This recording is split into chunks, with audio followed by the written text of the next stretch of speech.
Hello my dear friends and my dear students, you are most welcome in our YouTube channel Easy Learn Classes। आज के इस video में हम articles का दूसरा पार्ट डिस्कस करेंगे। इससे पहले वाले वीडियो में हमने आर्टिकल्स क्या होते हैं ये समझ लिया था, आर्टिकल्स कितने प्रकार के होते हैं ये देखा था, और इनडेफिनिट आर्टिकल जो कि ए और एन होते हैं उनके यूज को हमने देख लिया था, उनके यूसेज को हमने देख लिया था कि कहाँ पे हम ए का प्रयोग करते हैं और कहाँ पे एन का यूज हम करते हैं। आज के इस वीडियो में हम डेफिनिट आर्टिकल जो कि दा होता है, डेफिनिट आर्टिकल दा का यूज देखेंगे। तो आइए देखते हैं अब हम डेफिनिट आर्टिकल दा का यूज।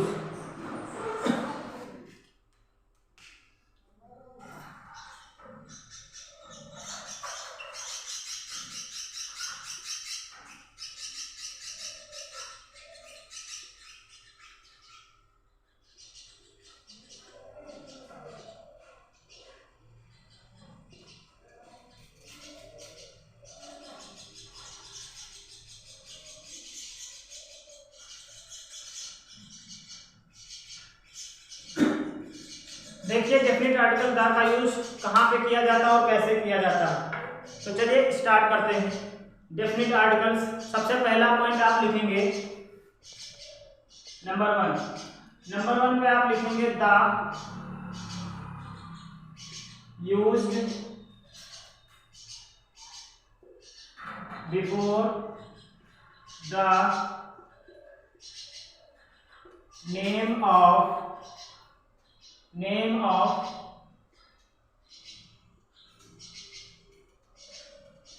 डायरेक्शंस, यानी दा का प्रयोग हम दिशाओं के नाम से पहले करते हैं। दा का प्रयोग हम दिशाओं के नाम से पहले करते हैं। जैसे हमने कहा the east, the west, the north,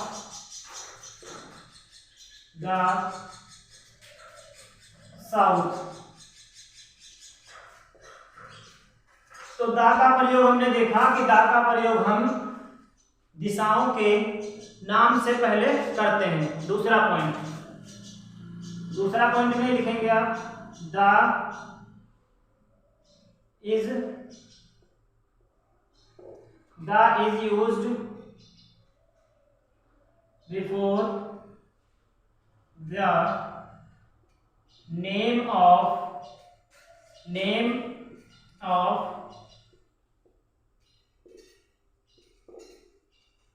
religious books।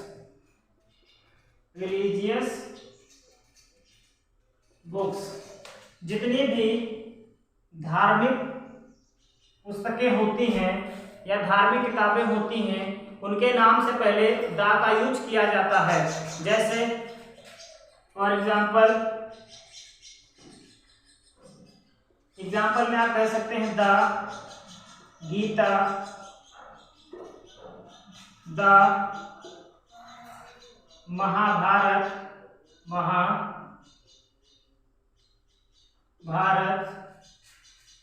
The Quran, the Bible, the Qurans etcetera etc। आपने देखा कि दा का प्रयोग हम धार्मिक किताबें जो होती हैं उनके नाम से भी पहले करते हैं। अब आगे देखते हैं। यहाँ पे आप और भी किताबें ऐड कर सकते हैं, जितनी भी धर्म से रिलेटेड होती हैं वो भी आप यहाँ पे लिख सकते हैं। फिर यहाँ पे लिखेंगे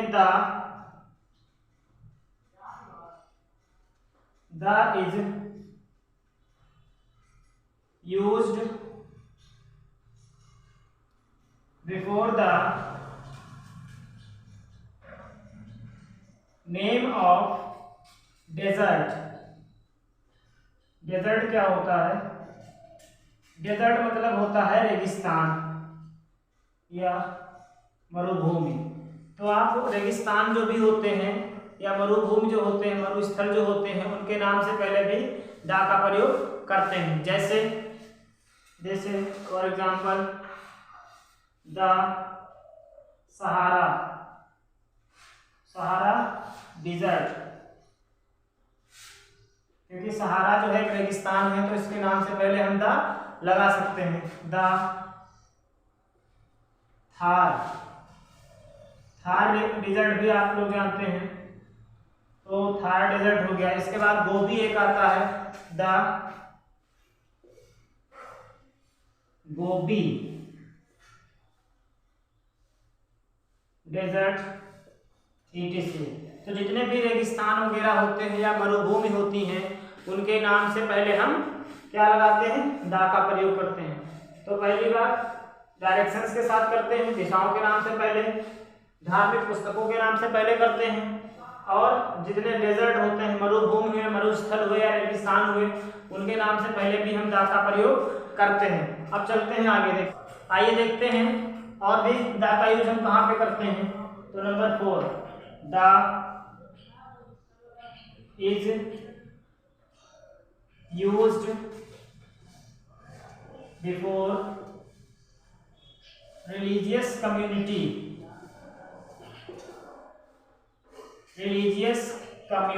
ये क्या होती है, धार्मिक संप्रदाय जो होते हैं, कम्युनिटी धार्मिक संप्रदाय जो होते हैं, जैसे हुआ हिंदू, मुस्लिम, सिख, ईसाई, जैन, पारसी, इन सब के नाम से पहले हम दा का प्रयोग करते हैं। जैसे फॉर एग्जाम्पल द हिंदू, यानी जिसको बोलते हो the Hindu, the Muslims, the Sikh, the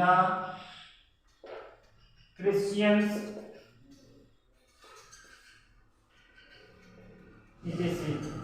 तो आपने दा का यूज देख लिया कि दा का प्रयोग हम जो धार्मिक संप्रदाय होते हैं, रिलीजियस कम्युनिटी होती हैं, उनके नाम से पहले भी हम कर लेते हैं। अब हम देखते हैं अगला, देखिए अगला point, the is used before the name of unique things of the world. ये क्या होता है, दा का प्रयोग हम संसार की अनूठी वस्तुओं के साथ करते हैं, या विश्व की अनूठी या दुनिया की अनूठी वस्तुओं के साथ करते हैं, जो यूनिक हो, जिनका कोई दूसरा ना हो, आप कह सकते हैं। जैसे फॉर एग्जाम्पल के लिए आप लिख सकते हैं द सन आप बोल सकते हैं, द मून आप कह सकते हैं, और the sky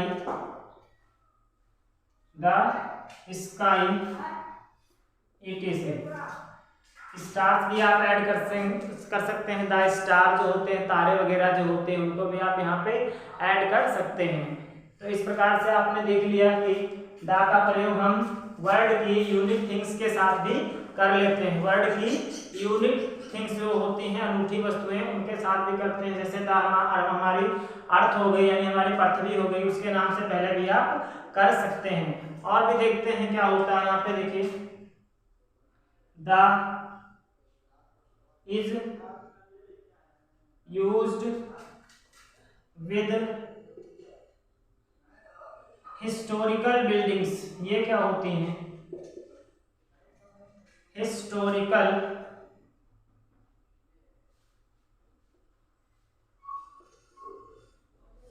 buildings. Historical buildings क्या होती हैं, तो देखिए, जो ऐतिहासिक इमारतें होती हैं, जो इतिहास से जुड़ी हुई इमारतें होती हैं, उनको हम बोलते हैं हिस्टोरिकल बिल्डिंग्स। हिस्टोरिकल बिल्डिंग्स अगर कोई है तो उसके नाम से पहले भी आप दा का प्रयोग करेंगे। फॉर एग्जाम्पल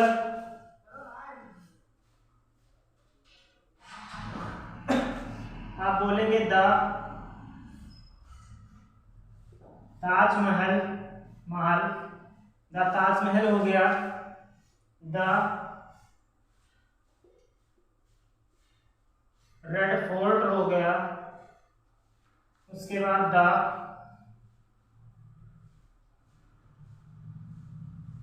कुतुब मीनार हो गया,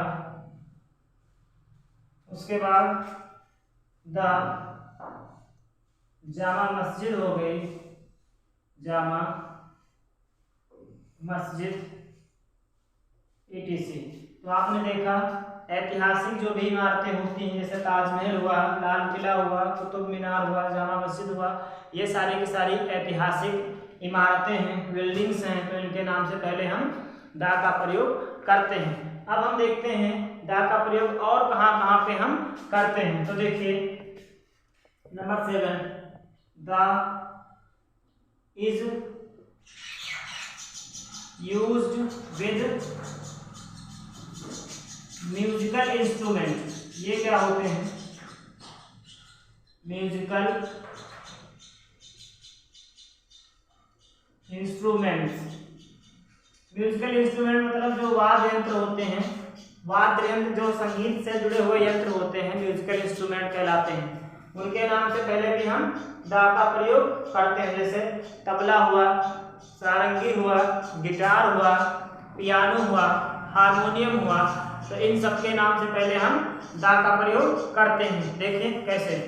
फॉर एग्जाम्पल, आप एग्जाम्पल के लिए यहाँ पे लिख सकते हैं, जैसे हमने कहा दा तबला, तबला भी एक म्यूजिकल इंस्ट्रूमेंट है। उसके बाद दा गिटार, गिटार भी इसी में आता है। फिर दा वायलिन होता है। फिर दा ढोलक, तो आप लोग जानते ही होंगे, ढोलक, ढोलक भी वाद्य यंत्र के अंतर्गत आती है, यानी म्यूजिकल इंस्ट्रूमेंट होती है, तो उसके साथ ही आप दा ढोलक लगाएंगे। और हारमोनियम आप लोग जानते होंगे, दा हारमोनियम। तो इस हिसाब से आपने देखा कि दा का प्रयोग हम कहाँ कहाँ करते हैं। तो दा का प्रयोग आप देख लीजिए, जो रिलीजियस कम्युनिटी होती है, यानी धार्मिक संप्रदाय जो होते हैं, जैसे हिंदू, मुस्लिम, सिख, ईसाई, इनके नाम से पहले भी हम दा का प्रयोग करते हैं। दा हिंदू हो गया, दा मुस्लिम हो गया, दा सिख हो गया, दा क्रिश्चियन यानी ईसाई हो गया, दा पर्शियन, फारसी लोग जो होते हैं, बुद्ध लोग होते हैं, जैन होते हैं, उन सबके नाम से पहले हम दा का प्रयोग करते हैं। उसके बाद दुनिया में अनूठी चीजें जितनी भी हैं, अनूठी मतलब यूनिक भी आप बोल सकते हैं, यूनिक, जैसे सन, सन हमारा एक अनूठी चीज है, यूनिक है। और मून हो गया, स्काई हो गया, आप अर्थ भी लिख सकते हैं, स्टार भी बोल सकते हैं, ये सारी की सारी हमारे यूनिक थिंग्स हैं, तो इनके नाम से पहले भी आप दा लगाएंगे। उसके बाद हिस्टोरिकल बिल्डिंग्स, जो इतिहास से जुड़ी हुई इमारतें हैं, उनके नाम से पहले भी आपको दा लगाना होता है। ताजमहल, लाल किला, कुतुब मीनार, जामा मस्जिद, इन सब के नाम से पहले आप दा लगाएंगे। उसके बाद आता है यहाँ पे देखिए म्यूजिकल इंस्ट्रूमेंट। म्यूजिकल इंस्ट्रूमेंट का मतलब होता है जो वाद्य यंत्र होते हैं, जो संगीत से जुड़े हुए यंत्र होते हैं, संगीत के में जो प्रयोग किए जाते हैं। तबला हुआ, गिटार, वायलिन, ढोलक, हारमोनियम, आप और भी बहुत सी चीजें होती हैं, वो सारी सारी इंस्ट्रूमेंट जो म्यूजिक में यूज किए जाते हैं, वो उन सबके नाम के पहले आप दा का प्रयोग करेंगे। अब हम कुछ और यूज देख लेते हैं दा के, तो चलिए देखते हैं। तो आइए देखते हैं हम दा के कुछ और भी इम्पोर्टेंट यूज, कहाँ कहाँ हम दा का यूज करते हैं। तो चलिए देखते हैं। यहाँ पे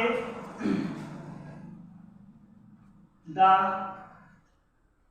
is used before the name of the reverse, यानी कि हमारी जितनी भी नदियां होती हैं, नदियों के नाम से पहले हम दा का प्रयोग करते हैं। नदियों के नाम से पहले भी दा का प्रयोग किया जाता है। देखिए, दा का प्रयोग हम नदियों के नाम से पहले भी करते हैं। फॉर एग्जाम्पल के लिए आप बोल सकते हैं, जैसे हमने कहा दा गंगा, गंगा नदी है, इसके नाम से पहले दा लगाते हैं। दा यमुना, उसके बाद दा सरस्वती, सरस्वती नदी भी है। दा कोसी, कोसी भी रिवर है। दा नर्मदा,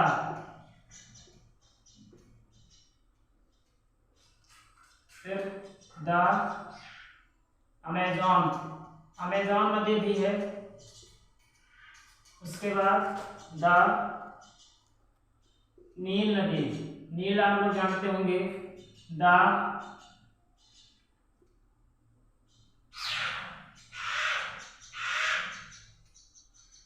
ब्रह्मपुत्र, ये भी एक नदी है, एक्सेट्रा।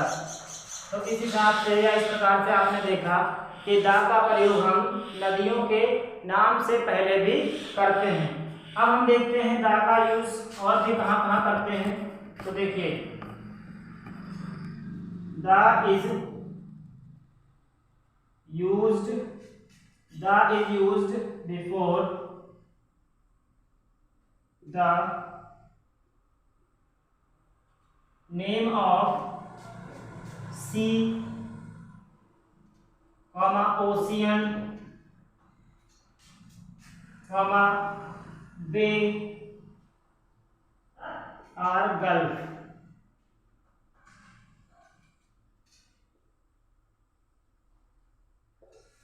यानी दा का प्रयोग कहाँ कहाँ करते हैं। तो सी के नाम से पहले करते हैं, सी मतलब सागर, ओशियन महासागर, बे या गल्फ जो खाड़ियाँ होती हैं, खाड़ी होती हैं, उनके नाम से पहले भी दा का प्रयोग किया जाता है। देखते हैं, जैसे फॉर एग्जाम्पल आप देख सकते हैं। एग्जाम्पल हमने कहा द रेड सी, लाल सागर, लाल सागर आप लोग जानते होंगे, रेड सी जिसको बोलते हो। तो इससे पहले भी आप दा का प्रयोग करेंगे। एक होता है मृत सागर, मृत सागर मतलब दा डेड सी, मृत सागर को हम कहते हैं डेड सी। एक होता है अरब सागर, अरब सागर मतलब दा अरेबियन सागर, अरेबियन सी, अरेबियन सी, अरेबियन सी मतलब होता है अरब सागर। उसके बाद ये सागर हो गए, देखिए रेड सी, डेड सी और अरेबियन सी। लाल सागर, मृत सागर और अरब सागर। तो सागर के नाम से पहले भी हम क्या लगाते हैं, दा का प्रयोग करते हैं। फिर आता है ओशियन, ओशियन का मतलब होता है महासागर। अब महासागर कितने हैं, जैसे प्रशांत महासागर हुआ, हिंद महासागर हुआ, अटलांटिक महासागर हुआ, आर्कटिक महासागर हुआ। तो इन सब के नाम से पहले भी हम क्या लगाते हैं, दा का प्रयोग करते हैं। देखिए दा Pacific ocean, Pacific ocean, Pacific मतलब होता है प्रशांत महासागर। उसके बाद आप कहेंगे हिंद महासागर, तो हिंद महासागर को आप लिख सकते हो the Indian ocean, Indian ocean. फिर आता है एक अटलांटिक महासागर, तो आप लिखेंगे द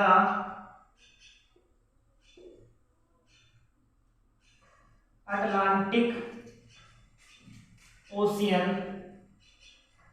एक होता है अंटार्कटिक, अंटार्कटिक ओशियन, तो द अंटार्कटिक ओशियन। ये ओशियन हो गए। अब हम बात करते हैं बे या गल्फ, जिसको बोलते हो खाड़ी। तो आप कह सकते हो the bay of Bengal, the bay of Bengal. Bay of Bengal का मतलब होता है बंगाल की खाड़ी। उसके बाद देखिए आता है मेक्सिको की खाड़ी, आप कह सकते हो the gulf of Mexico. The gulf of Mexico, Mexico की भी खाड़ी होती है, चाइना की खाड़ी करके आती है, तो आप यहां लिख सकते हो the bay of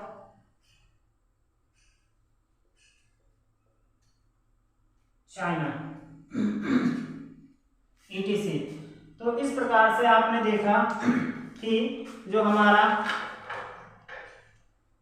definite article the होता है उसका यूज हम कहाँ कहाँ पे करते हैं। सबसे पहले हमने आपको बताया कि द का प्रयोग हम डायरेक्शंस के साथ करते हैं, यानी दिशाओं के नाम से पहले करते हैं। द का प्रयोग धार्मिक पुस्तकें जो होती हैं उनके नाम से पहले किया जाता है। द का प्रयोग जो धार्मिक संप्रदाय होते हैं, हिंदू, मुस्लिम, सिख, ईसाई, क्रिश्चियन, पारसी, जैन, इन सब के पहले करते हैं। फिर हमने बताया कि द का प्रयोग जो है नदियों के नाम से पहले भी किया जाता है। जितनी नदियां होती हैं उन सब के नाम से पहले हम द का प्रयोग करते हैं। फिर हमने देखा जो सागर होते हैं, ओशियन होते हैं यानी महासागर होते हैं, और जो खाड़ी होती हैं उनके नाम से पहले भी हम द का प्रयोग करते हैं।